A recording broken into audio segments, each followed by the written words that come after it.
for me. Put all your hands where my eyes can see. Straight buck ballin' in the place to be. If you really wanna party with me, let me see just what you got for me. Put all your hands where my eyes can see. Straight buck ballin' in the place to be.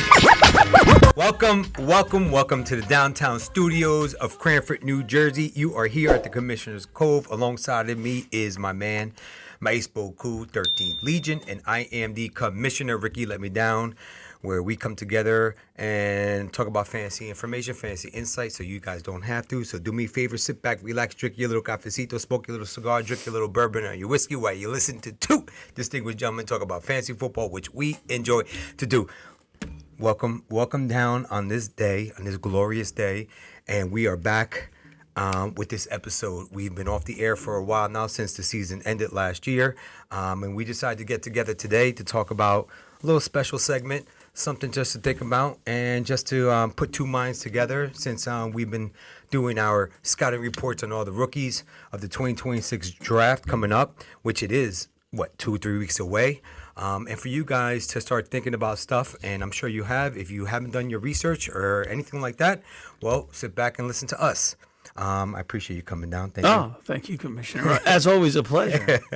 Today we're going to talk about... Especially when you have everything all ready and set to go. Absolutely. Yeah. So today we're going to talk about the 2026 draft.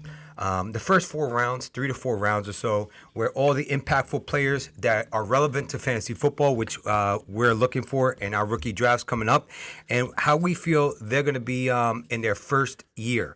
So drafting a player based on the draft, the mock drafts, there's so many different mock drafts going on. You have ESPN, you have Mel Kiper, you have different ones. So we're going to use a Tankathon today. That's what we're going off based on. Yeah, we're just going to go on the Tankathon, the latest mock draft that they did, right? And we're just talking about here, let me get this straight, Commissioner. The premise of here is the exercise we're trying to do today is out of the first round of your rookie draft this year, which would probably be the most impactful rookies if you're looking for productivity this season. Which everyone does. They're looking for that diamond in the rough, most likely maybe in the 3rd or 4th round. But we're going to talk about the guys in the first round of your rookie drafts coming up in 2026 season, who we think that maybe the most impactful players, the most, all right? And let's start this off. Let's start off this segment.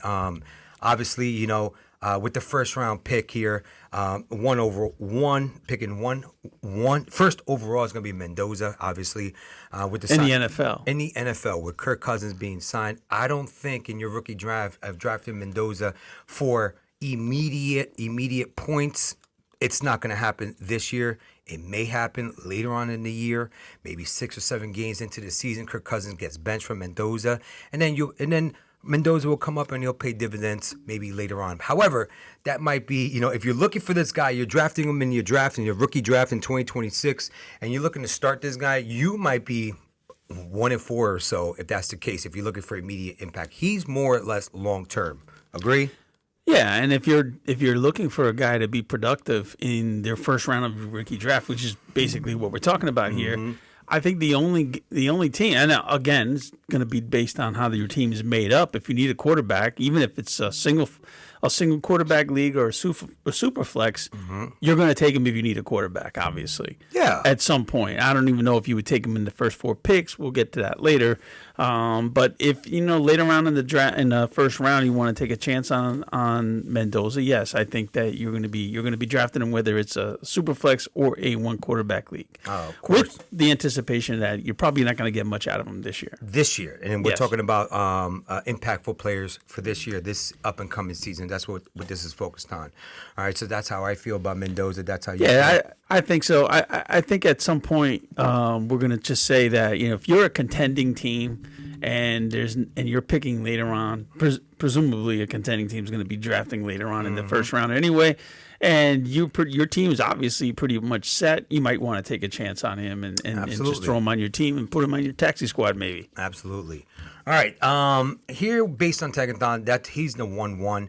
The 4th overall pick, based on this exercise here, is going to be the 1-1 Jeremiah Love. I think consensus is he's going 1-1 in the rookie drafts. Yeah. Right. And I'm thinking that Love is he's probably one of the guys that's going to pay off in 2026 right from the get-go. Maybe a game or two in there, depending on where he lands. If he lands here based to the Tennessee Titans, I think he gets playing time from week number 1, in my opinion. I would think you'd be correct in that. I mean, really, they don't have a backfield of what Tony Pollard And Tajay Spears. And Tajay Spears. So, yeah, I would expect if Tennessee does draft him, you'd be starting right off the bat. Yep. They might be sprinkling him in at first to get his feet wet. I don't know. We'll see what preseason brings and what training camp brings. But I expect him to have an impactful rookie season. Yeah. What do you expect? Well, give me some numbers with Jeremiah Love, year number 1. Oh, my goodness. This year coming up, what do you think? What's the realistic expectations for Jeremiah Love? I expect him at least to get what Travion Henderson got for the Patriots this past year, which is probably total yards, probably 1,000, 1,100 yards, maybe 6 touchdowns, combination between receiving and rushing. That's I think is the baseline for that. I think he starts from day 1. Okay. I do. That's what I think. I think he starts from So day 1. you're saying that he's going to be over 1,100 yards and more than 6 touchdowns then? Because I'm just going based on Travion last year. I say he barely breaks 1,000 yards. Does he do better than Genty? Now Genty started from day 1 last year.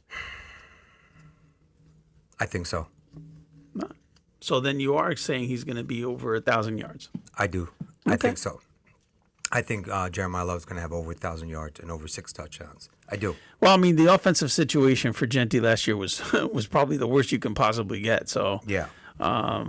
Tennessee's got a little better supporting cast. Yep. And I think they an draft. offensive line. So Yep. I do. That's how I feel. I think 2026 you draft Jeremiah so if you Love. have the 1-1, it's all systems go for Love. I think so. Yeah. Okay. I think so if he gets drafted by the Tennessee Titans. All right, that's my opinion. Next one we have here on the list is going to be Carnell Tate at number 6 to the Cleveland Browns. This is a little, this is a tough one to try to decipher here. Do I think he gets the volume? I don't, because if he gets drafted by the Browns, Shedeur Sanders didn't really get the ball out to Jerry Jeudy. I do know he wants to throw the ball deeper. Carnell Tate can take the defense, the top off the defense, not with his speed, with just his technique alone. I just don't know if Shedeur Sanders could get him that ball consistently. Okay, I just don't. I don't think he does. Carnell Tate. Give me some numbers with Carnell Tate with the Browns. I don't even want to get into the numbers at this point. Will he be in? At some point, Carnell Tate is probably again consensus. Got most people have him going off rookie boards at 1-2, right after Love, right? Even in Superflex, they're picking him over Mendoza. That's consensus right now. There are so many question marks with the Cleveland Browns right now. Yeah, is it going to be Shedeur? Well, it might be Deshaun Watson, who, by the way, just got cleared medically to be full go. So does that quarterback competition in the preseason and spring and in camp take Shedeur out of the picture and put Deshaun Watson in the picture again? We don't know. Monken is the new head coach there, so he's going to institute his offensive philosophy. That's something they're going to have to learn. What about Quinshon Judkins? Is he going to be ready to go at the beginning of the season? They're going to base knowing Monken and the way his tendencies are. He's a run first type of guy. How does that play? There's so many question marks. What role does Jeudy have? Harold Fannin had a big rookie year last year. Different coaching systems, though. That's my point. Different coaching systems. So what are we looking at here? Can Carnell Tate be the number 1 wide receiver on this team? Yes, absolutely. Yeah. Are we looking at maybe 70 receptions, maybe 100 targets his first year? No. No. I don't think so. I think you're going to have to lower your expectations a little bit on that. Correct. Year one. Year one. Yeah. It's going to take at least year 2, he'll have better productivity. Year 3, we're looking for all systems go. Yes, I agree. And listen, if you're looking for a guy to be, now again, based on what we're doing here, is he going to be a wide receiver 1? No. No. Wide receiver 2? No. He'll probably won't. be a wide receiver 3 on your Year team if you one. decide to start him in your lineup every week. Correct. So just be expecting wide receiver 3 numbers. So he might have a blow up a few weeks. Let's see. Let's compare him to the rookie wide receiver of the class last year. Abuka. I was going to say Tet. Does he have a Tet season? Because Ibuka had a few flashes and then he kind of disappeared, but there was more. You can't compare. There was more target competition in Tampa, especially when guys got healthy. When Mike Evans came back and Godwin came back, so there's a reason why maybe Ibuka couldn't keep it up with the same way he was doing at the beginning of the year. But in Cleveland, what's the target competition? Harold Fannin and maybe Jerry Jeudy if they can find a way to get him the ball. Well, if it's Deshaun Watson, I think he does favor the veteran over the rookie. If it's Deshaun Watson, Shador Sanders might grow with Carnell Tate. He might grow with him during off-season programming if he gets OTAs, spring ball with these guys with practice. So it might be a little different. He definitely wants to get the ball out of his hand, throw it deeper, and Carnell Tate is that guy. Jerry Jeudy is not that guy. We saw it last year. Jerry Jeudy theoretically is the guy who speed demon run, take the top off, and Carnell Tate is more. Well, I mean, what are they comping him as? They're not comping him as a guy who's just running fly routes down the field. Well, they're comping him as George Pickens right now. Right, and George Pickens last year he was misused actually in Pittsburgh when he was just running fly routes and going down the field, and in Dallas with a good quarterback he proved that he could be more of a receiver than that with more skill set. They don't have a quarterback over there in Cleveland. That's the problem. Well, again, I go back to the original thing here. What are we expecting from Carnell Tate? I think a wide receiver 3 numbers. I don't think he's going to have as good a season as Tet did last year. Tet had a pretty decent season for his rookie year. So again, we're probably looking at 750, 800 yards and maybe 5 touchdowns. That's fair. That's a lot. That's pretty good. That's pretty good for a rookie. It is pretty good for a rookie. But again, like I said, he's not wide receiver 1 yet. Agree. So if you're looking for that wide receiver 1, not the 1-2 pick, 1-3 pick, whatever, the 3 wide receivers they're going to pick from, this is what we feel as though he's going to give you in year number 1, especially with that quarterback if the Browns draft him. All right, let's move on to the next guy. Number 11, they got Mekhi Lemon getting drafted by the Miami Dolphins. Okay, so the Dolphins are picking 11, and he's going to be off the board after Carnell. And again, according to consensus, this is the way it's been going: is Jeremiah Love 1 and Carnell Tate Mekhi. Depending on how you feel, they might flip flop. Mekhi might go before Tate. We'll see. I actually think that productivity wise, I think Mekhi would probably be more productive than Carnell Tate this year. Oh, I do too, based on the situation he's in. Yes. With Malik Willis. Willis is going to want to get the ball out of his hands. The line is not that bad. They gave HN great running lanes last year, and hopefully they could give Malik Willis some time to sit back there and pass the ball. I think they're going to work with Mekhi with short intermediate passes, getting the ball out of their hands, because I'm not too sure how their new coaching staff is going to be with this offense. Maybe they do run heavy first, but we talked about this time and time again. It's a pound game. Coming from the Green Bay Packers, they like to pound the ball, and HN is only 5'9", 194. I don't know if he could take the pounding. He's more speed, getting the ball out of his hands, screens, passing out the backfield. I'm not too sure if that's Malik Willis' game.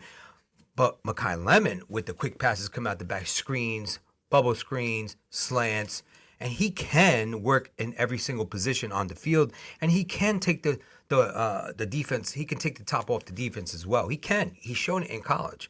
So we'll see what he does. You're right, though. I think Mekhi Lemon gets better productivity than Carnell Tate based on where he's drafted, if he's drafted by Miami, number 11.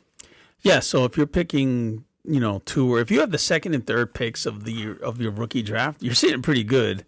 If you have both of them, it's even better. You can't lose, essentially. You're taking the 2 best wide receivers consensus-wise, and you're going, according to this mock draft, you're going to 2 pretty good situations where you're looking at you're being the number 1 receiver on the team. Well, Cleveland is a little sketchy, It could be more sketchy than Miami, but, let's put it this way. If you're picking 2, and that's your only first-round pick, I guess what you're saying is, depending on what your style and preference is, you might choose Mekhi because of the better situation. Yes. It looks like a better situation. Yeah, absolutely. All right. Let's go Who's down. the next guy drafted? So the next guy at number 16 at the wide receiver position is Jordan Tyson, drafted by the New York Jets. New York Jets here via the Indianapolis Colts pick here. So they got the 16th pick. They took Jordan Tyson based on this Tankathon mock draft here. Now, this is an interesting one right here because everyone knows that Jordan Tyson has a injury history. They've been talking about it for months now. He didn't perform in the combine. All he did was bench press. And it was bench press pretty strong, 20-something reps with the bench press. He's going to showcase his skills in a private workout for the scouts coming up, I believe, April 15th. That's about 17th, I believe. 17th. Yes. 8 days away from now. Yep. So we'll see. I'm not sure if he's going to run the 40. He's going to run routes. I believe he said he was just going to run routes. So I don't know if that's going to help him or hurt him. People say he probably has a skill set to be the number one of this class, number one wide receiver, but we don't know.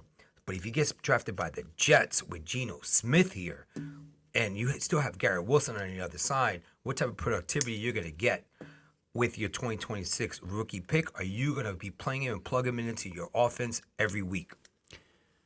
This is a big chance. Only because we're talking about the Jets here. Let's put just the Jets away. Let's yeah, forget but you can't put the Jets away. I mean, they have Geno Smith as their quarterback. Is he the Geno Smith from Seattle or is he the Geno Smith from Las Vegas? So I did notice let's just go back last year in 2025 with Geno Smith. Horrendous. Geno Smith, in my opinion, was a one-read quarterback. He looked for one person, and he peppers that one person. Who's that person going to be? It's going to be Garrett Wilson if he goes to the Jets. Well, and so you pretty much say, Jordan Tyson might be one of those guys where you're going to be drafting. Now, if you have the 4th pick of the rookie draft, which consensus-wise, that's where he's going. Right. But you have a choice for whatever reason, say Mackay or Carnell are there instead. I think we're going to go to those rather than go to Mackay because of his landing spot. Yeah, absolutely. You might have to go to those guys. Yeah, he's facing stiff target competition with Garrett Wilson. We don't know if Geno's going to be able to support 2 wide receivers. He didn't do it with Vegas. He wouldn't look the other way. He wouldn't look at all. But there were a lot of other problems with Vegas, no offensive line being one of them. I remember watching games. He hardly had time to pass. So, I don't know. The situation in offensive line-wise is better with the Jets. Yeah. But you're still – and what other target competition is there? Does Adonai Mitchell take away some targets from Tyson if Tyson gets drafted there? No, he doesn't. Mason Taylor? No. Frank Reich's the offensive coordinator, and he does focus on tight ends. I don't think so. Okay. When you had Garrett Wilson and you're wasting a 16th pick, the draft capital for Jordan Tyson, you're not just going to throw it to the tight end. I believe it's going to be Garrett Wilson, and he's the number 1 read. The number 2 read will probably be Jordan Tyson if he starts. So, again. So we're looking for probably wide receiver 3 numbers. But I think. All right. So, productivity-wise, behind Cornell Tate. Yes. Okay. Behind Lemon as well. Yes, absolutely. I'm putting Lemon up there, wide receiver-wise, as the most productive if he has his landing spot. Correct. Okay. Correct. I'm fine with that. All right. So there you have it. That's how we feel about Jordan Tyson getting drafted. And then we have one last pick according to Tankathon, offensive player in the 1st round. Kenya Sadiq. Yes. Kenya Sadiq, 19th pick of the draft, going to the Carolina Panthers, which I believe you and I talked about this. It's a terrible spot for him. I think Bryce Young is not that guy. I think after this year, if he doesn't pull it off or win any more playoff games, I think they draft a quarterback in next year's draft.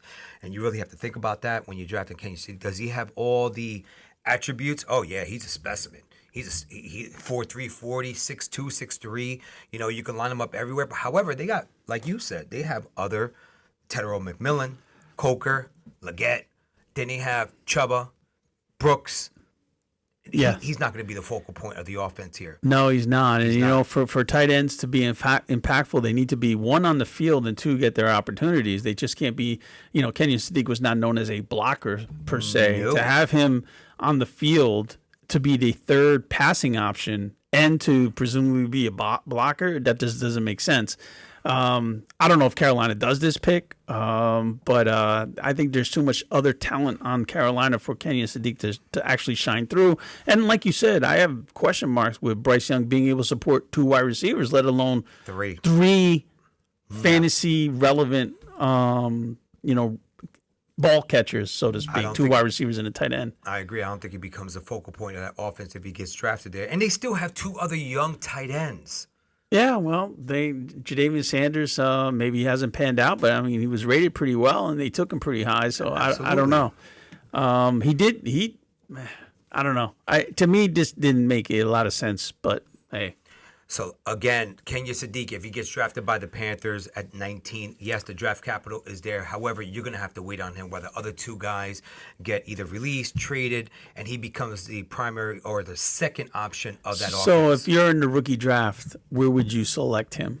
So if he gets drafted by the Panthers in the rookie draft, I'm looking at Kenyon Sadiq. First of all, let's put it this way. Would you take him in the first round? Yes. Okay. I would take him in the first round. Would you take him in the middle of the first round, say 5, 6, or 7? No. Okay, so it's after the 7th pick. Correct. Okay. If he falls to 111, 112, possibly 2-1, yes. Just like Tyler Warren. I know that the draft was deeper last year in 2025. No. Listen, it's not necessarily deeper. I mean, Eli Stowers is a lot of. There are pretty good tight ends in this class, but Tyler Warren. I don't know. It was the back end of the first round, but his situation was much better. Right? Yeah, as well as Coastal Lovin went in the second round in our draft. Right. Okay, he went to 2-1, the first pick in the second round base, and there were a lot of pass catches with the Bears, and they made it work. So that's where I'm taking Sadiq. The productivity in 2026. Am I going to start him every week? I don't think I am. It's a wait and see. Put him on a taxi squad, and you're going to have to wait for Kenyon Sadiq, in my opinion. So you take him in the first round late, and you're hoping that at some point in the future he does something for you. Correct. All right. Correct. All right. That's the end of that was the only fantasy relevant offensive players in the first round. Based on this, that's not that many offensive players in the first round. No, so you really think about it. 3 wide receivers, a running back, a tight end, and a quarterback. Now, I just was perusing some information fantasy-wise earlier today, and some people were saying that they're predicting 1 running back, 1 tight end, and 1 quarterback going in the first round of the NFL draft, the ones we already know about. Right. And instead of 3, they're predicting actually 5 wide receivers to go in the first round. I've heard that. So if that is true, then the next group of guys who Tankathon picked in the second round, which might be the first round, if things are different in the NFL, we'll see where they show up. So let's talk about them. All right, the first one actually is not a wide receiver, running back, or tight end, but it is a quarterback. The consensus second quarterback in the draft, and that's Ty Simpson from Alabama, and he goes 34 to Arizona Cardinals. I mean, that's a good spot for him. Let me tell you. If Ty Simpson is sitting on the board, do you take him in the first round? If you need a quarterback, you don't draft with need, you draft with talent. I'm saying Ty Simpson in rookie drafts will probably go in the second round, maybe early. Okay, in a rookie, in a super flex league, he goes in the first round. In a single quarterback league, he goes in the second round. I'm not sure if he goes early, middle, or late. I'm not too sure about that. However, it is a good roll of the dice with this guy because Jacoby Brissett is the bridge quarterback. And if they're losing this year, he might have a chance to start week 5, week 6. Yeah, you might be looking at a Tyler Shuck type situation here where, at the second half of the year, he's going to come in and he's going to be fantasy relevant for you. Is he going to lead you to the promised land? Probably not. No. But he's going to give you a lot of hope and a lot of encouragement that you did spend a late first, early second, and it was good. It'll be good ROI, return on investment. Correct. 6'1", 211, 3,566 passing yards last year, 28 touchdowns with 5 interceptions. That's not bad for a young kid. Okay, he still has a lot of room to grow and to learn. And Arizona, the problem with that is if you put a rookie quarterback out there, Marvin Harrison, Wilson, and it takes a little hit with the tight end. And, I know you're. We don't know that yet. I know you're big on rookie quarterbacks. They rely on their tight ends and their running backs. Okay, I think it boosts up Tyler Algier and maybe McBride. We just don't know how it affects the 2 wide receivers on the other side. But it is a good pick. It is a good pick. If you So would you take him at the end of the first round in a, say, 1 quarterback league? Go ahead. I probably won't. Probably won't. No. It'll be a second round. Second round. Okay. That's what I'm looking at. With the hopes that he gets to start later on.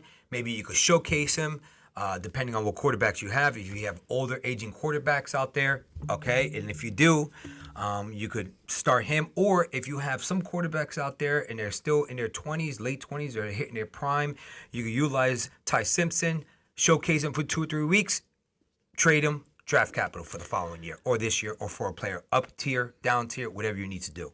Well, I think if it's a super flex league, you're definitely taking him in the First. in the first round. Yeah. Late, probably 10, 11, or 12, depending on your roster build.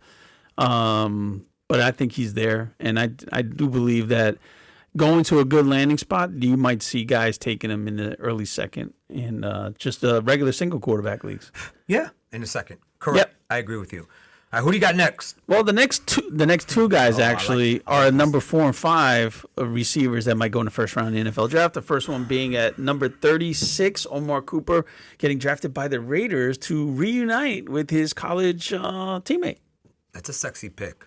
That's an intriguing pick right there. It Yes. really is. That entices people. That might change people's draft strategy. That might change the ADP on the rookie boards. When you're on the clock and you see Omar Cooper up there, you might get phone calls for your pick. You never know. But this is a good one here. Omar Cooper. Who does he really have to compete with the Raiders? Not much. Brock Bowers. That's it. You're right. It You is. know, I think he would automatically become the number 1 wide receiver. I mean, I know that Trey Tucker and Naylor are there. The beginning of the year. Listen, I don't know. It's very rare to see a rookie wide receiver come in the league in his first 6 games show what he could do compared to his last 6 games. It's always the second half of the rookie year that the good wide receivers kind of come through. As to what happened Yes. with Jefferson, Malik Neighbors. You can go down the line and you can see that the second half of the year it clicks for them and they get more confident. Correct. It happened with Tet last year also. Yep. So if you're going to draft Omar Cooper, think especially in this situation, I would think second half of the year is where you're looking forward to. Listen, I agree, especially with this landing spot, especially with his quarterback. He's more familiar with him. He might pepper him with a lot of targets. There's a lot of familiarity there. Yes, Right. I agree. Maybe not this year, but dynasty-wise, definitely next year or the year after that, especially year number 3. So this is a good pick right here. In the first round of rookie drafts, I'm looking at taking Omar Cooper based on landing spot, based on situation, based on future, near future, not 3 years from now, this year, late this year, all right, depending on what type of how your roster is constructed. I'm looking maybe Omar Cooper. Would you put him above Jordan Tyson? You might. I might. You might have to think about it. We're pretty much certain that it's Carnell and Mackay Yes. being, 1 and 2 wide receivers. Tyson has a lot of question marks, especially with the Jets as his landing spot. Correct.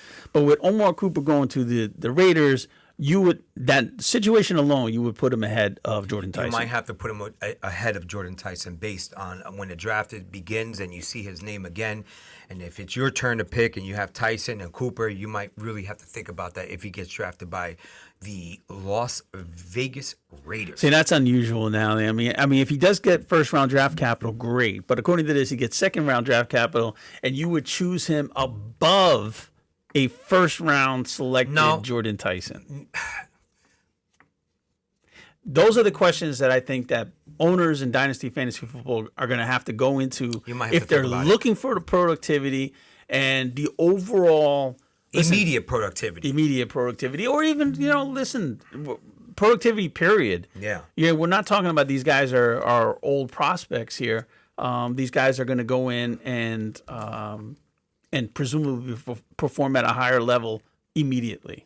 So whether it be this year or next year. I think Omar Cooper would perform better next year than this year. However, he is a guy that very, very intriguing to pick, especially in your rookie drafts. But we're talking about for this year. You know what? I I would consider taking him, yeah, and then put him on a taxi squad. And I believe if your team is on a cusp of needing a couple of wins to get into the playoffs, and your wide receivers are hurt, yeah, you can activate this guy. I feel as though he might get a chance. Well, I will go on the limb here, and I would say, one, I would not put him on my taxi squad. I would be starting him from day one. Because even with Kirk Cousins, the Raiders are bereft of wide receiver talent, and they need someone to throw the ball to, and I think Omar Cooper's a big body enough to get it. That's number one. Number two, I will also put myself on the limb to say I would choose Omar Cooper in the first round of a rookie draft above Jordan Tyson based on landing spot. Yeah, I mean, because even if we're going to go into next year, the way I look at it as they still don't have a quarterback. Exactly. Yeah, I get and it. even if they draft a rookie, how long is that rookie gonna take to develop compared to Mendoza, who's already going to be in his second year? That's a fair point. Yeah, listen, I agree with you. I agree. It's something that I would have to think about as well. But unfortunately, Commish, with all that being said, there is one guy, the next guy, that I would take over Omar Cooper based on his landing spot. Yeah. And that is Casey Concepcion going 37, one pick right after Omar Cooper, and he's going to the Giants. Oh, that's such a good pick as well, man. These are tough decisions you're gonna have to make when you're on the clock. When you see these guys, you're gonna have to make that decision and where your draft board is. I'm gonna jump on that, piggyback off that. Casey Concepcion has the skill set. He is that fast individual. He's that yak yard guy. All right. Jackson Dart would love him. Malik Neighbors is that possession, strong, high point catching wide receiver. Casey Concepcion, a couple of drops here and there, but you know what? You can work on that. A couple of jug drills, walking around training camp with the ball in your hand, making sure you don't drop it. Happened to Tiki with the fumbles. So Tiki did well after that. So I think Casey Concepcion with the New York Football Giants, and he fits the style too. He's very rambunctious. He reminds me of what's his name? Mr. Sasa, Cruz, your other wide receiver. Victor Cruz. He reminds me of Victor Cruz a little bit. Oh, okay. Well, then he fit into perfectly with the Giants. So what do you think? Man, it's a tough one. He is a first round rookie Dynasty pick. Yes. I'm going to say Casey Concepcion, if he falls to you at maybe 1.5, 1.6, 1.7. Well, I definitely take him at those that. spots. Yeah. But what I'm trying to say to you is I would take him above Cooper and above Tyson based on these landing spots, based on situation. He's going to have a quarterback already in his second year. They lost Wan'Dale Robinson, who was a target hog. When That's Malik wasn't there. And let me get to my second point, which is Malik is probably not going to start the year. I mean, if you listen to the coach, they don't know if he's going to be ready for the beginning of the year. And that being said, even if he is, we don't know how effective he would be in the beginning of the year. So I think that's where Casey Concepcion takes a lot off of his plate. Now, again, I've scouted Malik Neighbors. I went back when he was doing his thing last year before he got injured, and he is very, very violent player, meaning he goes all out, which all wide receivers should do. That's what dogs do. They go all out. He's trying to beat the man off press coverage, zone, beat him, whatever, try to twist him around. Malik Neighbors, his knees with that turf gets me a little nervous. I think he's going to come back healthy. But let's just say he does. God forbid he does go down. Casey Concepcion. No, don't even say that. Let's just say he doesn't come back and is as effective as he was before he went down. Casey can command that target share. Yes. Big time. And he'll be okay, especially with that speed and yak ability and breakaway speed. The only thing is Jackson Dart's got to be really, really – he's not a big catch the ball – high point type of individual going up in the air, catching the ball. He's got to be hitting stride. The accuracy got to be there. And I think Jackson Dart can do it. Listen, they did it with Wan'Dale last year. And, Wan'Dale's not him. Casey, I believe, is better than Wan'Dale. And he's his route running is a little bit route more running is better. And Jackson Dart didn't have to, what you're trying to say is that maybe Jackson Dart wasn't as accurate, and he's not this type of guy who can go, outside his body frame to catch the ball. But he was fine with Wan'Dale Robinson. Wan'Dale Robinson was over 1,000-yard receiver last year. I think that Casey would be the perfect fit to alleviate the initial Malik Neighbors injury coming right back, and going forward. I think he'd be a great complementary number 2 receiver. Man, you're gonna have to make some tough decisions out there. So Casey Concepcion, based on what we're talking about, with Tyson's landing spot, his injuries, Cooper and Casey Concepcion, if they get drafted by the Raiders and the Giants, they get moved up into the order, and based on their target shares, who we feel as though are going to get more for this year. That's how we feel. This year, and you know what, it only looks better going forward. And listen, hey, this could all be for nothing right now. I mean, this is based off of a mock draft, and these might not be the landing spots that we get. But it's a good exercise. Based on this is but this is more of an exercise of strategizing when you're sitting there on draft day saying, I'm going to take this guy, that guy.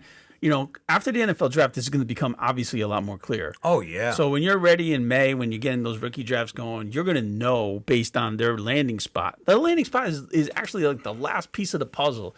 You've already done your research. You already know how tall they are, how fast they run, how they are against zone coverage and man coverage and press and target shares, and average age of breakouts, separator, right? All those things are done now, and you're looking for that last piece of the puzzle. And sometimes that last piece of the puzzle is where they land. Is very important. But then again, last year, we can look back to Ibuka where he landed. So a lot of people I remember in the rookie draft where Ibuka landed. I believe he was late 1, and the individual that drafted him at the time. Yes, he actually in our draft he went 111. Right.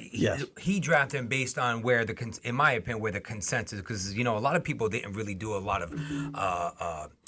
of scout work on Ibuka. We knew he was a good player based on his route running, but they're saying the same thing about these guys. Casey Concepcion with his route running, Mekhi Lemon with his route running. I heard it last year with Ibuka. He played alongside of Carnell Tate as well as Jeremiah Smith. They're saying that Tate, he got all his productivities because he played alongside Jeremiah Smith.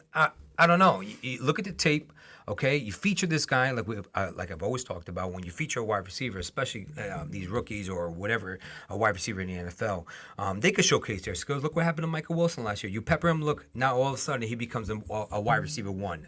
Many people say it. All they need is opportunity. All right, next what we're talking about. Omar Cooper possibly becoming number 1. Casey Concepcion definitely number 2. And I think Jackson Dart can support 2 wide receivers out there. Tight end, I believe, I think he's a little obsolete in that offense, in my opinion, even though John Harbaugh likes to run tight end, but he likes to run the ball as well. Okay. Who do we have next?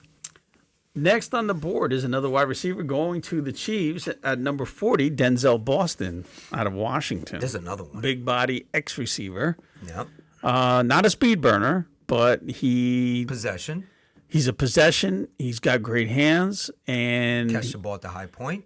He is definitely contested catch king. Yeah. If not the king, number 2, I think he's up there. I think Carnell's 1.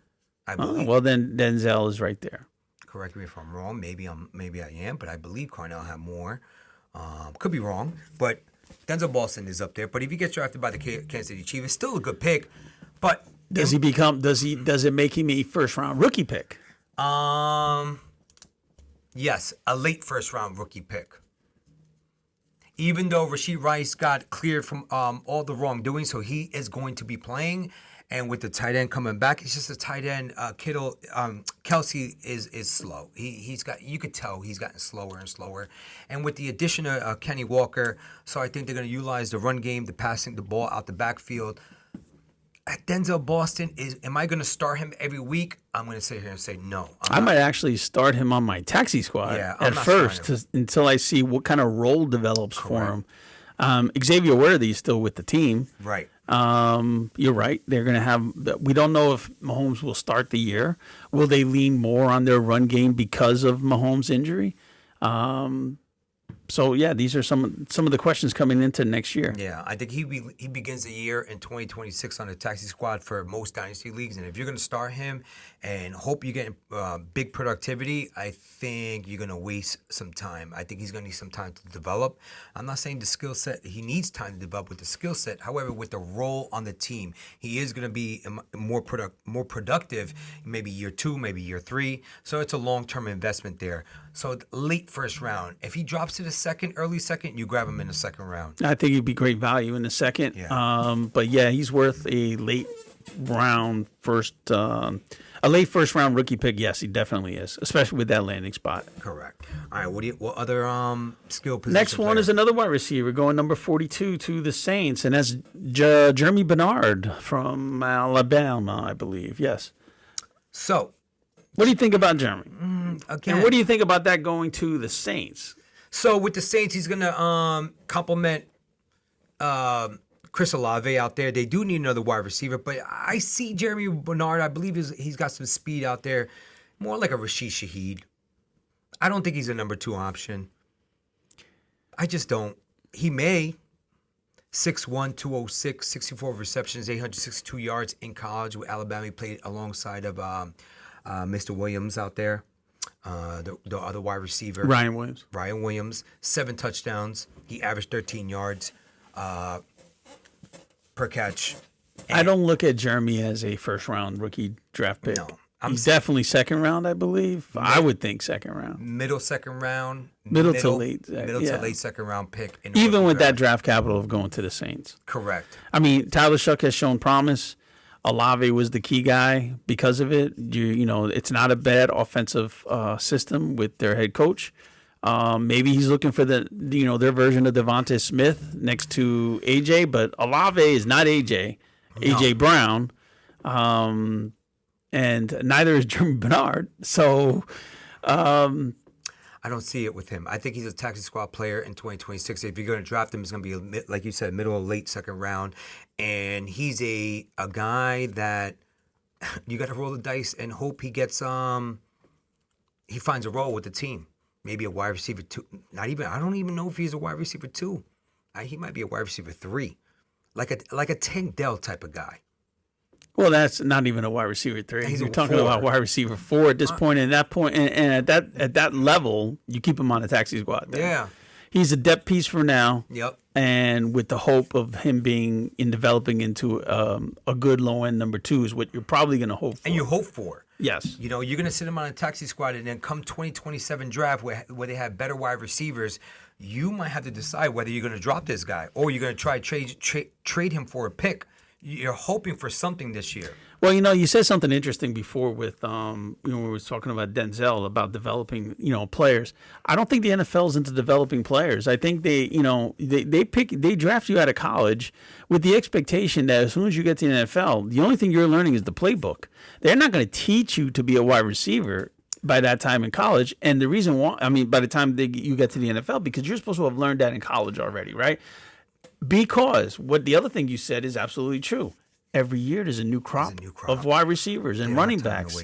And they don't have time to wait. No. And especially if they don't. If you're not gonna, and I think if you're not showing something within the second year, I think the chances of you developing into someone gets less and less every year it goes by. I agree. So that's how we feel about Jeremy Bernard. Middle second, late second. Okay, if he drops to the third, great value. Sit him on a taxi squad. And if he hits somewhat productive, he's a sweetener. He's a sweetener for a trade. Yeah. He's a sweetener for a trade. Okay. Yeah. Who do you have for next? All right, the next guy up is we're going to go to tight end, and that's Eli Stowers. I like this landing spot. He gets drafted at 45 to Baltimore, to the Ravens. This is a good spot for him. I agree with you. It does on paper look like a perfect spot for him. You have his size and measurements there, right? So he's 6'4", 239, 62 receptions, 769 yards in Vanderbilt. Only 4 touchdowns, though, 2 rushing touchdowns. He played with a smaller quarterback. I do understand that. The wide receivers weren't like these great prospects, so he was the man in Vandy. It wasn't like they had great running backs. It was Pavia to Stowers. 4 touchdowns kind of scares me a little bit. However, the landing spot is phenomenal because he's the heir apparent to Mark Andrews. I think he does become the heir apparent, and I think what they did was Andrew signed like a 3-year deal, I think, or something like that. So it gives Stowers time to grow into the role, number one. But I think the biggest reason why he didn't have as many touchdowns is he's not a prototypical tight end in that he's only 239. I know. He's got some weight to put on him without maybe losing the speed, and I think he might be a Mark Andrews clone at that point if he did all that. Right. So what are we looking at for 2026 if we draft Eli Stowers? What So kind of I've productivity? seen. Well, I don't know about the productivity, but I've seen some mock drafts, rookie mock drafts, where they have him actually going in the end of the first round at say 112. I think he's more of a second round pick, but productivity wise, Yeah. he's not going to do more than what you got from Isaiah I Likely was with about the to say that. Ravens. I agree with you. He's more or less sit him on a taxi. This is the guy you don't drop. This is the guy you wait for. So Yes, it's a he's draft definitely and a wait. developmental type player on Correct. your dynasty team. It's a good pick, though. It's a good pick. It's a good wait. It's a good leave him on your bench. So basically, a guy like Eli Stowers, who would be more inclined to draft Eli Stowers? Would it be a contender, a redraft? I'm sorry, a contender, a rebuild or retool team? Obviously it's going to be a contender. Presumably you got a tight end in your team. That's the reason why you're a contender, and you can afford to wait on the guy.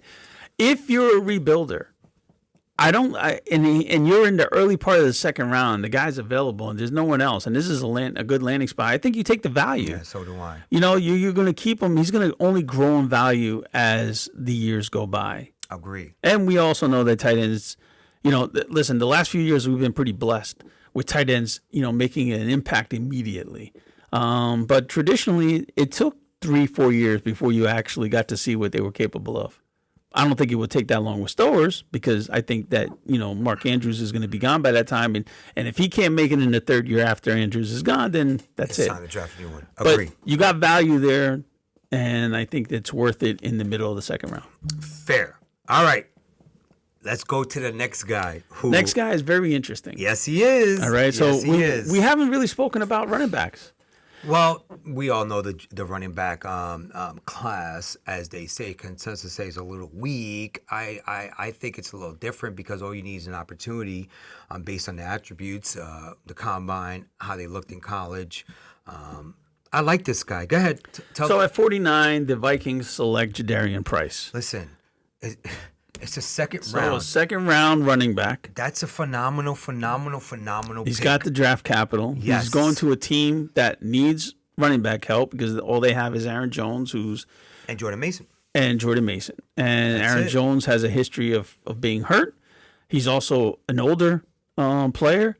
And listen, Jordan Mason's not young anymore. NFL young anymore. Right. And he hasn't really proven anything. It was his time to shine last year, and he just didn't. I know the quarterback play wasn't that great. He just, for the naked eye, it's nothing to write home about. It just wasn't. People weren't feeling comfortable sending Jordan Mason out there for your starting lineup last year. Okay. No. I'm not disagreeing on anything that you're saying, but here we are. You're in the first round of your rookie draft. Obviously, you're not taking them one above Love. No, You're not taking them 2 or 3 above Tate or Lemon. Would you take them 4 above a Tyson Cooper or Casey Concepcion? Yes, You would. I might. That's something really. That's ballsy. Yes, I might think about that. It's something to think about. Yes. You would consider it just based on the fact that he's a second round running back going to a running back needy team. Well, I have I've been scouting this guy since October of last year. We talked about not a lot of tread on his tires. I know he ran, a 4.5, I think it was in the combine, 4.5, but the tape says something different to me. You know, the tape is different, and you get 2 for 1. He's a punt return guy. You've seen him break off big runs on punt returns. He's shifty. I've seen his lateral movement. He's got some movement. He's got some cuts. You can't teach that. There's a lot of individuals with stiff knees, as I've seen. I've seen a lot of stiff knees, and then I've seen this guy. And if he gets drafted by the Minnesota Vikings in the second round or late first round by the, let's say, Seahawks, let's just say, that's something to really, really consider.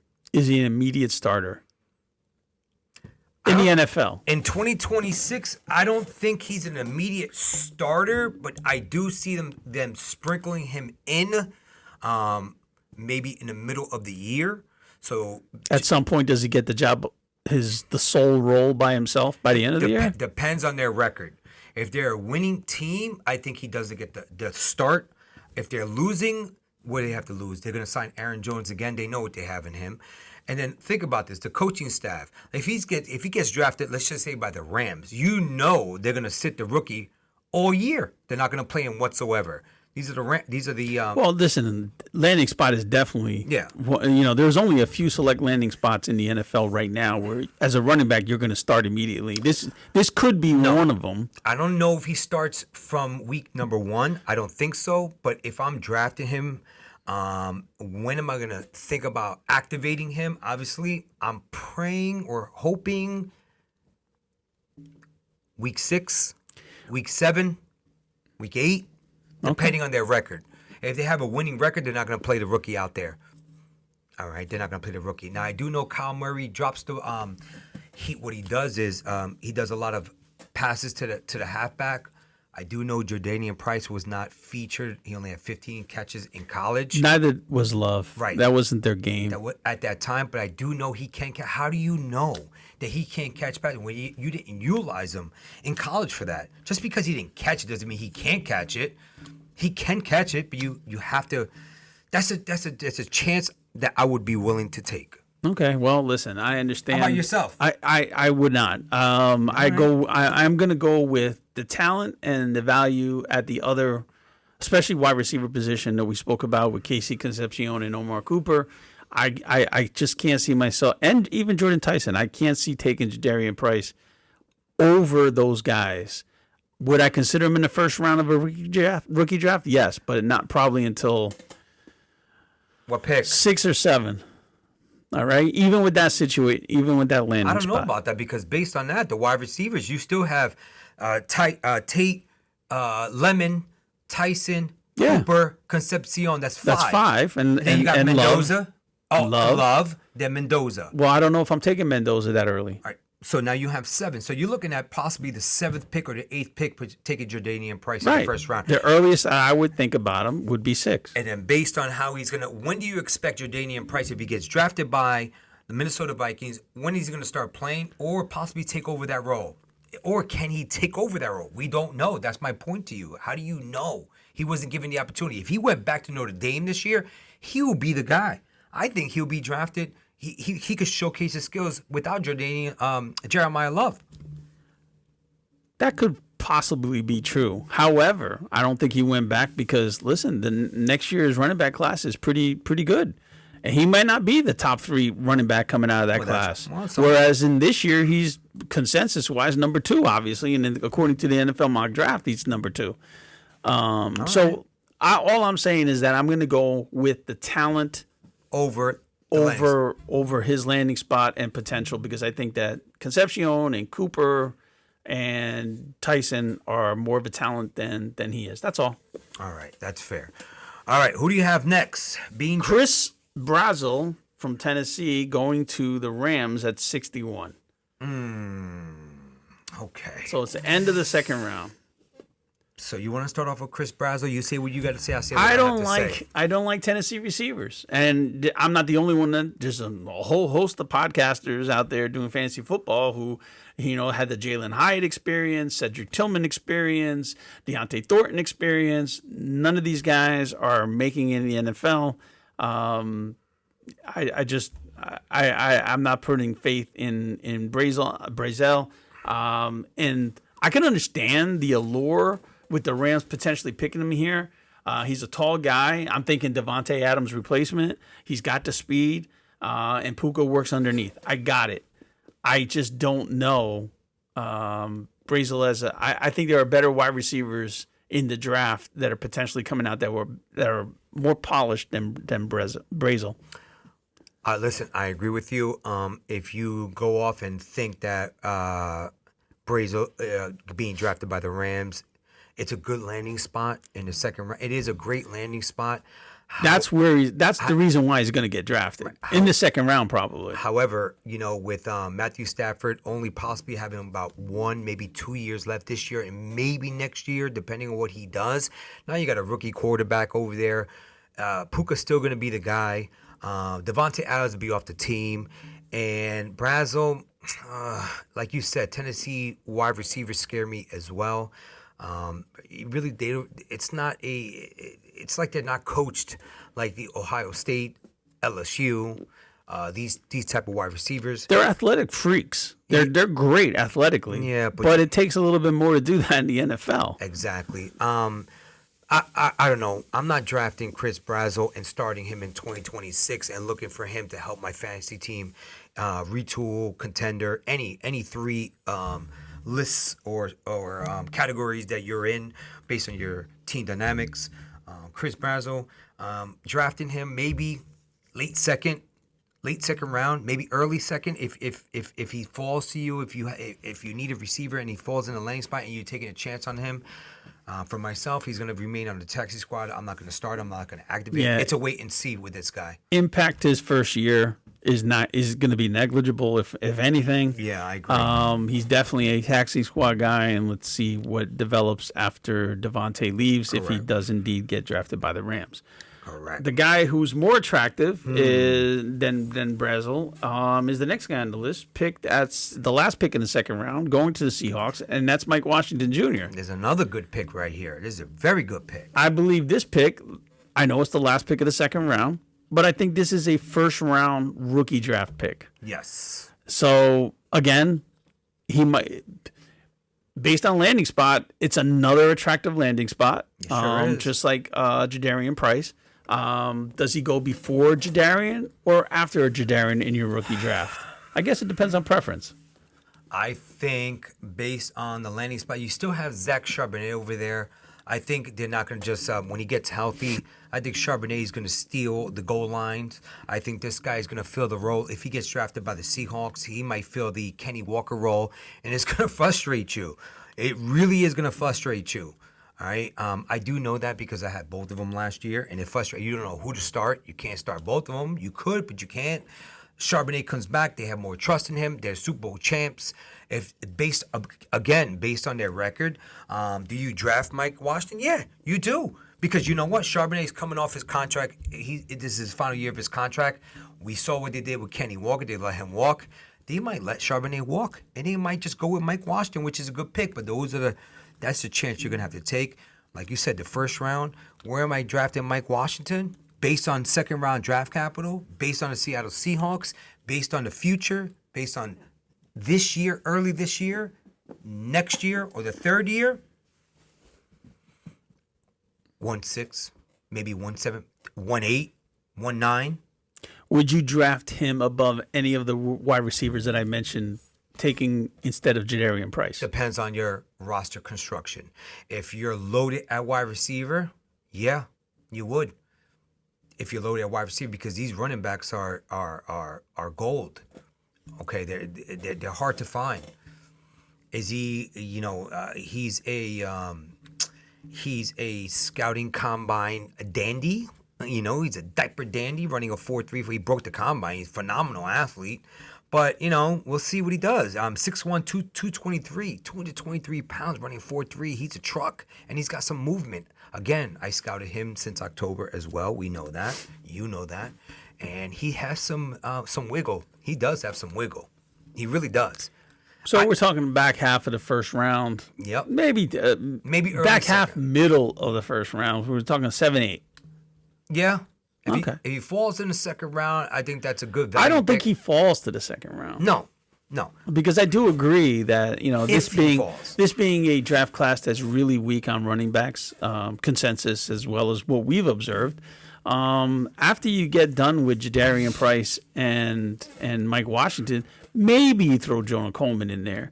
But there's a lot of ifs with Jonah Coleman. You're really not talking about a lot of running backs, and obviously you're right. Running backs they're gold in fantasy. You only have to start two. But you could win with wide receivers, big time. Yes. You could stack your wide receivers, put 4 wide receivers out there based on your league construction, and have those 2 running backs. You can get a guy like Tyjae Spears and You can win with Tony Pollard on your team. Tony Pollard Yes. and Algier. But if you have those 4 stud receivers, you're gonna win. Yeah, You're gonna win. more often than not. Yeah, you're gonna win. You're gonna win. Okay, that's the end of the second round for the mock draft. Now let's go to the third round. The first wide receiver off the board, the pick number 65 going to the Cardinals is Chris Bell. Chris Bell is injured, so we don't have a lot of testing numbers. But basically, from everyone been saying, he's Debo. Yeah, so Chris Bell is a hidden secret. For if you guys haven't done your research on Chris Bell, I really don't want to talk too much about him and tell you about this individual. I think he is a massive individual. I believe he doesn't get the credit for yards after the catch. He's fast. 6'2", 222 pounds, 72 receptions, 917 yards receiving, 6 touchdowns in college last year. And I think it's going to make a team very, very happy. But the problem is, if he goes to the Cardinals... Yes, what's up with the landing spot? That is a tough spot right there. If you go to the Cardinals, that means, what are they doing here? Are they going to trade Marvin Harrison, which I hope they do? But why would you do that? Let's put it this It's way. a I bad mean, you would spot. rather see Chris Bell, even if he has to sit at the beginning of the year because of his injury, you would rather see him go to a place like the Rams. Yes. Yes. But there's a lot of confusion with the Cardinals. I mean, we don't know what their quarterback situation is going to be like after Brissett. You know, Marvin Harrison, is he the guy or not? You got Michael Wilson, who listen, he showed up last year because he was given the opportunity, he was given the targets. You still have McBride. You still have a confusing running back situation. You just got a big mess in Cardinals. It's just one big. It's a happy mess. It's a happy mess. It's a mold of clay that hasn't been molded yet. That's right? hard. So it's a lump of clay. We have to mold it, but we don't know what we potentially could be. Okay, so Chris Bell, he gets drafted in the rookie draft. I'm looking at a late second. Okay. Late second. I'm Definitely not a first. I'm not looking to start him. He's not startable in 2026. So again, if you're looking for Chris Bell to start for your team, look elsewhere. He is a taxi squad player, in my opinion, and he's a wait and see how they're going to utilize him if the Cardinals draft him in the third round. Fair enough. All right, who do you got next? Oh, this one here. This is Zachariah Branch going to the Commanders at 71. Now, here we have a team in the Commanders they need desperate wide receiver help. It's a good landing spot. Yes. It's a really good landing spot for this guy if he lands there. Third round pick, Zachariah Branch. Speedster. 5'8", 177. Not big, but a speedster. That's tough right there. 5'8", 177. Playing with Jaden Daniels and Scary Terry on the other side, and your guy, Jalen Lane. Right? Well, listen, again, this is what I said earlier about, guys like Kyle Williams, Jalen Lane, Torrey Horton, if they don't show something this year, there's another batch of wide receivers that'll be coming Another out. batch. Correct. Although I like all three of them. I have them on my Dynasty roster. I do, as potentials. But they're going to have to show something. Each one of them is unique. Each one has a skill set that's pretty good. Correct. But listen, can they get it? Can they get the NFL? We have to see this year. So Zachariah Branch, again, if I'm drafting Zachariah Branch, I'm not starting him. It's a wait and see type of guy. He's going on my taxi squad. I'm looking at possibly late second, maybe even third. Even with that landing spot. Even with the landing spot. Yes. Because of his height, his weight, okay, speedster. But this is the NFL. Everybody's fast in the NFL. Okay. Yeah. There are guys that are 6'2", 6'3", that run as fast as him. So again, I gotta be honest with you, it might be a pass for me for Zachariah Branch, even though he gets drafted by the Washington Commanders. I look at him and I see a clone of Jalen Lane. Yeah. And Jalen Lane was fast. He's a special teams guy. Yeah. Zachariah Branch is, to me, a clone of that. And I don't understand why the Washington Commanders would do that. But, hey, this is what we're dealing with here in this particular mock draft. But he would be a pass for me in this situation. Right. And if you did take him in this, it would definitely be a third round, in my opinion. Yep. All right. Go ahead. Next guy, Max Clare, tight end. Maybe heir apparent going to the Chiefs, heir apparent of Kelsey. I like this pick. This is a good pick. So Max Clare, 6'4", 246, out of Ohio State. Listen, he had to compete with a lot of balls with the studs out there, all of them. Yeah. Kind of tough. He does have some skill set. I did scout him as well. Not a speed burner, not too fast, but he can block. And we all know that KC likes a tight end that can block. You must block in KC. Is he going to be the heir apparent to Kelsey? Obviously, if they draft him, but third round pick, tight end, their hit rate's not very successful. This guy right here, I might take him in the third round. Fourth round for me. Okay. Fourth I was round going to say for me. late third, fourth. I'm drafting him. He's not starting for me. He's going to a taxi squad. I want to see how to utilize him. I want to see what happened with Kelsey. I want to see how they utilize him. That's who I'm doing with Max Clare. Decent prospect, though. Decent. I think there are a couple of better prospects ahead of him, but in this mock draft, they obviously thought different. But yes, I got it. Maybe fourth round pick, maybe undrafted, but definitely a taxi squad player for at least the first year. Next is a wide receiver going from Clemson, going to the Ravens.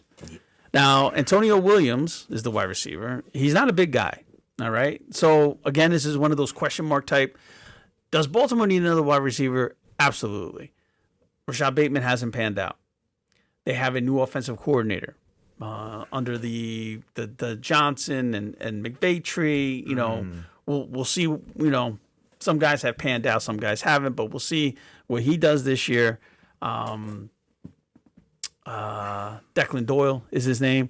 Do they need a wide receiver? Like I said, yes, but he's another clone of Zay Flowers. Yeah. And I think you're going to need someone bigger with more of a catch span. Yeah, I agree. Than just that, than I think another Zay Flowers. Denzel Boston goes to the Ravens. That would be much more sexier than Antonio Williams. It'd definitely be more intriguing. It's definitely, you know, if you thought Denzel Boston going to the Ravens, or Denzel Boston was the end of the first round pick, him going to the Ravens puts him in the middle, I believe. Correct. Maybe 7 or 8 instead of 11 or 12. Correct.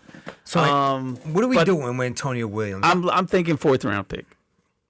Yeah. Definitely taxi squad. I just don't see where he's gonna.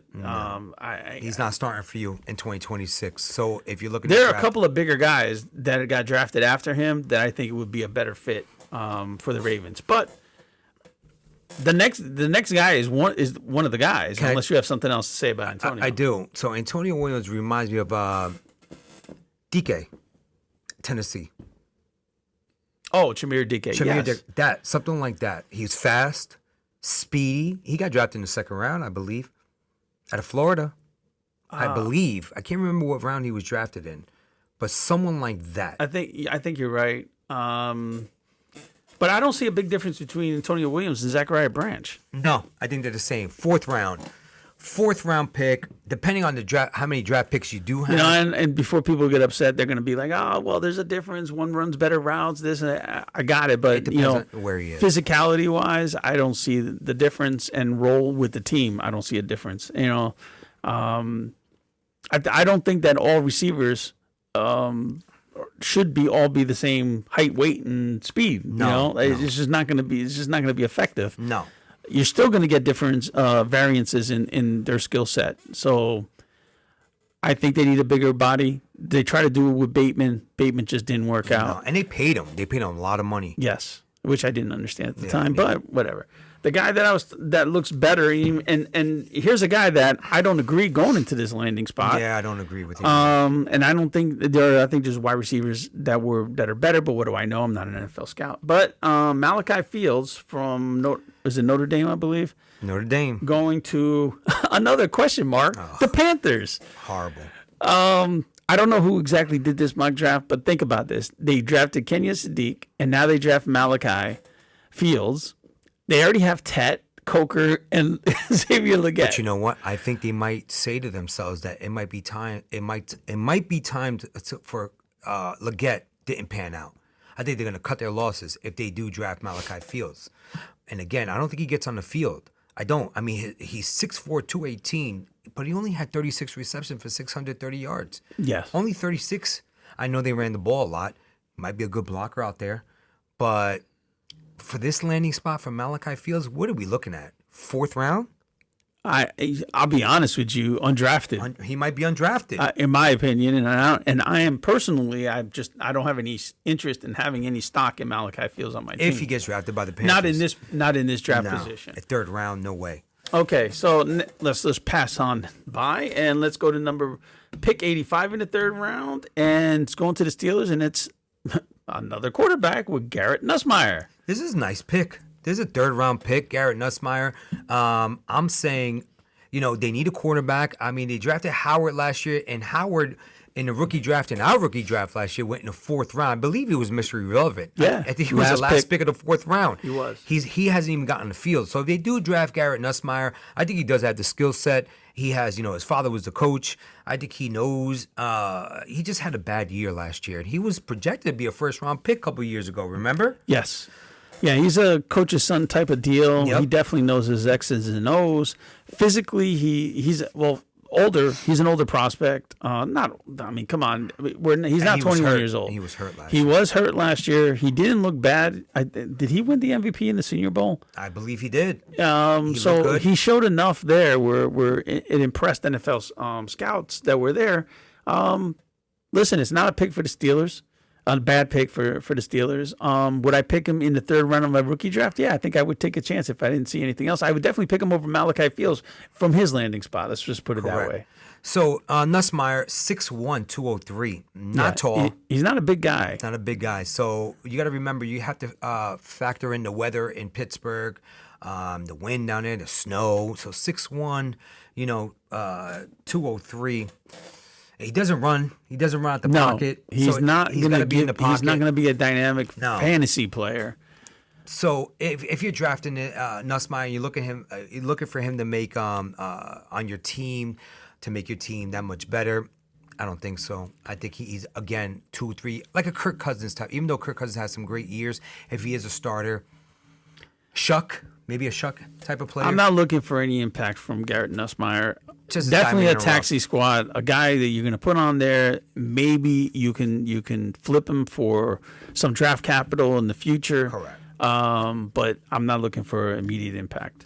Okay, let's go to the next guy. Next guy is very intriguing. Number 87, pick in the third round, going to the Dolphins, and that's Elijah Surratt, Omar Cooper's running buddy from Indiana. So 6'2", 210, 65 receptions, 830 yards receiving, 15 touchdowns. Yes. Coming from Fernando Mendoza. Has good hands, not an elite separator whatsoever. I watched him. He's not fast whatsoever. But, however, he might complement Mekhi Lemon. Okay, I don't know how he complements him, because who's going to be the one that's going to take the defense, the safeties out of the way so these guys can work underneath, because that's what Elijah Surratt, in my opinion, needs to work underneath. But you got Mekhi. I don't think they draft him here. Elijah Surratt falling to Miami Dolphins in the third round. Oh, man, that's tough. Well, listen, you have a lot of people saying that Mekhi, although he's not pigeonholed as a slot receiver, they're projecting him to be that would be the best spot for him to be. They comparing him to what? Amon-Ra, right? Amon-Ra. So he's not on the outside. He's not a flanker. He's not He can do it all. He can do it, and he's proven it in college, but I don't think NFL teams are drafting him to do that. If the Dolphins are doing that, Elijah Surratt cannot be on the outside. He doesn't have the speed for the outside. He's definitely more of a slot guy. It's where he earned his money in Indiana. So that means if the Dolphins went to wide receivers, that means they're definitely putting Mekhi on the outside. Correct. Correct. So, again, Elijah Surratt not being drafted in the first. If he lands here in the third round, number 87 pick, I don't think I'd take him in the second. Maybe late third. I actually do put him in the second. Okay. I have to go with the talent, and the talent's going to win through. Who else does Miami have? Malik Washington? Yeah, he's not the guy. Jalen Tolbert? At Tutu Atwell, no. Tutu Atwell, exactly. It's not gonna Greg happen. Dulcich? No. It's going to be those two guys, and for that alone, I'm going to put him in the second round. I might start him on my taxi squad until I see what kind of role develops for him, but I'm willing to take a chance in the second round for him. Okay, that's fair. I might not be. Yeah, I see your third round. Yes. I got it. Next guy, pick 95, third round, going to the Patriots, Ted Hurst. Ted Hurst has all the physical traits: 6'4", 206, 71 receptions, 104 yards receiving, 6 touchdowns. Georgia State. We talked about this. Yes. My only thing is, like we said, or everyone else says, if he was so good, how come he didn't transfer out and play at a higher level, like Ohio State, Georgia, Or even Georgia. Right? Georgia, LSU, some bigger school, but stayed at Georgia State. He did well in the combine. He looked good. Let's just put it out there. 3rd round, getting drafted by the Patriots. Intriguing spot. Intriguing spot, and you and I spoke spot. briefly about It this is. before the show, and we kind of said that, hey, listen, he might be impactful. I think this is all going to depend on A.J. Brown being traded to the Patriots. If it happens and A.J. Brown's a Patriot and don't this draft him. landing spot, Yeah. I'm drafting Ted Hurst maybe in the 3rd round, 4th round of the rookie draft, but I'm definitely not expecting anything from him in this first year. I think I'm passing. You're passing altogether. Yeah. Okay. If A.J. Brown goes there, I'm passing. Again, this is the type of guy, if you do draft it, let's just say A.J. Brown does go there and you take a 3rd round pick for Ted Hurst or the 4th round pick for Ted Hurst, or if he's just sitting there. If he's sitting there and there's no other talent out there, you draft him. However, if there's more talented individuals out there than Ted Hurst, again, Ted Hurst is going to be on your taxi squad this year. He's not going to play. He's going to frustrate you. Come next year, if you have a league where the taxi squad has got to get activated and you have to drop people, guess what? You're going to have to make a decision. Is Ted Hurst going to be on your active roster because you're going to have a fresh new batch of players coming next year? The following year, you're going to have to drop somebody. If he's not playing, are you going to keep him on your team for 3 years and wait? I don't know. I don't think most people, one, have the patience for that, and two, with all the new talent coming out every year, you That's clear what I'm bench saying. spot. You're going to have to do it, and unless you're a complete rebuild team, it just needs players on your team because you're trading away all your assets for picks. You're right. You're going to have to at some point make a tough decision and have to cut them. All right. That being said, number 97 pick, 3rd round, going to Minnesota Vikings, Skylar Bell. Listen, Skylar Bell has all the talent in the world. We saw it. Fast, speedy, contested catch. He can. He's 5'11", 192, 101 receptions, 1,278 yards at UConn. Not a great... Well, Same thing. situation-wise, he's a clone of Ted Hurst. Small school. He was the big, fish in the pond. But does that translate? I don't know. His skill sets does translate. However, if he gets drafted by the Minnesota Vikings, I don't know if it translates there. The landing spot scares me. Talent does. Like you said, you want to draft talent? Okay, that's fair. You're going to have to wait. If you draft in Skylar Bell in next year's draft and in your rookie draft this year, are you going to start him? Probably not. Taxi squad and wait and see how to utilize him. However, I believe Skylar Bell is a hold after 1 year because of the talent alone. I think it's an interesting situation if he does go to Minnesota because you'll be approaching a time where you might have to pick up Jordan Addison's contract. Yep. Whether or not you want to pay him or not, that's going to be a decision. And if Skylar Bell does impress his first year, he might just walk from Addison and replace him with Hurst. That's why I said he's a hold candidate, 100%. Bell. I'm sorry. Bell. He's a hold candidate, in my opinion. He is a guy where you're just not like a Ted Hurst. He goes to the Patriots. He doesn't play first year. They don't get rid of Jalen Lane, Romeo Dobbs, A.J. Brown. They're in there for 2 or 3 more years. Ted Hurst, to me, might be a drop candidate or a trade candidate. Skylar Bell, different situation. Addison doesn't get re-signed. Skylar Bell gets his opportunity. I think Skylar Bell has the skill set where he's going to be playing. He's a hold. Yeah, I agree. So, Well, again, that being said, I'd say 3rd round. Based on this opportunity. Early third. Yes, I agree with you. All right, who else you have? So I have Deion Burks going at pick 99 to Pittsburgh. The Steelers drafting a wide receiver. Deion Burks, smaller guy, right? He's fast. Fast. Another Zachariah Branch. Another That's not Pittsburgh's game. Antonio Williams. That's not Pittsburgh's game. However, Mike McCarthy is there this year. Pittsburgh's game has changed. It's changed. Think about it. Tomlin's been there for almost 2 decades. It's a different team. Is Deion Burks the who's the guy, the wide receiver that Aaron Rodgers had with the green eyes? It's slipping my mind. Randall? Cobb? Is he a Randall? A Cobb. Is he a Randall Cobb. Is he a Randall Cobb type of player with McCarthy's system there? If he gets drafted, Possibly. okay. So what round are we drafting Burks? 4th round. If you're listen at this point, he's definitely not higher than a 4th round. Yeah, he might be undrafted 4th round. pick You might up get him free agency. undrafted. Yeah, free You agency might. there. I agree with you. I'm not drafting him to start my team. He might be a wait and see type of guy. If you get him for free, great. If you don't, 4th round. If you decide if everything else, the board doesn't look, it looks messy.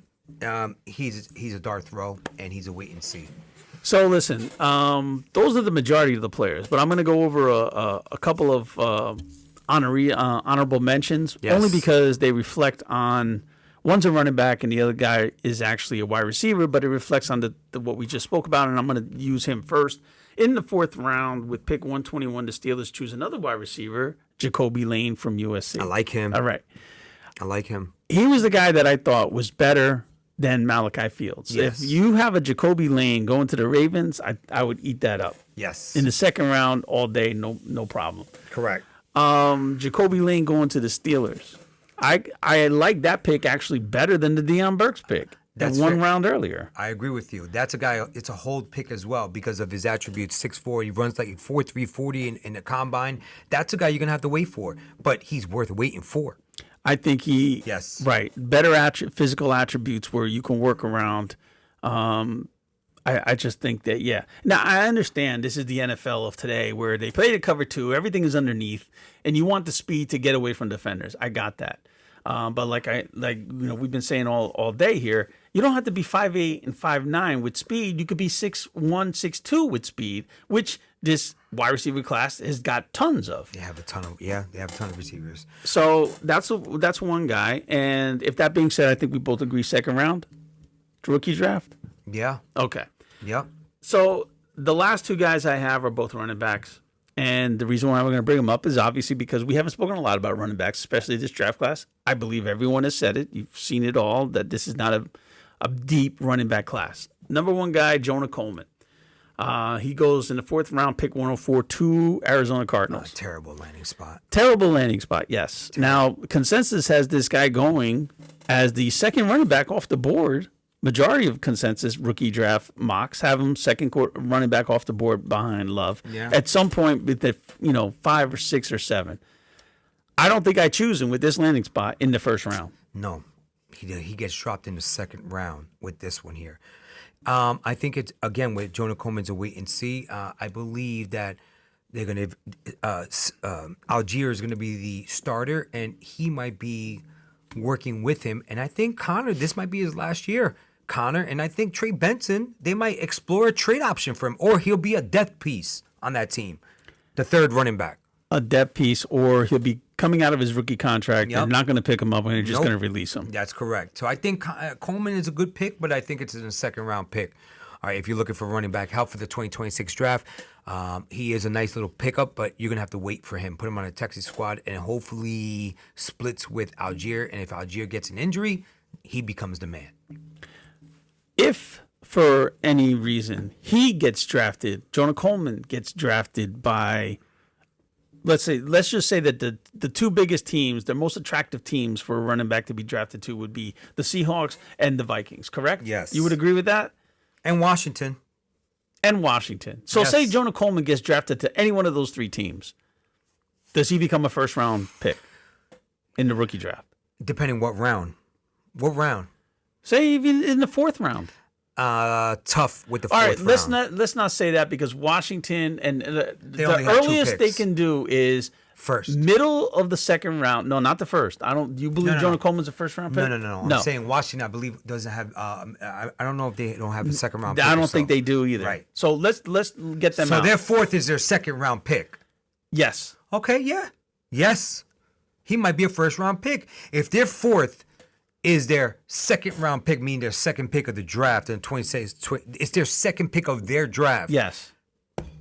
Then I But now believe- you're talking about guys like Jadarian Price and Mike Washington going before him in Yes. the middle of the 2nd to late 2nd. Yes. You're still taking Jonah Coleman in the 1st I'm round. saying he gets bumped up. Okay, he gets bumped up. Bumped up over the wide receivers if you have a wide receiver room that's stacked on your team.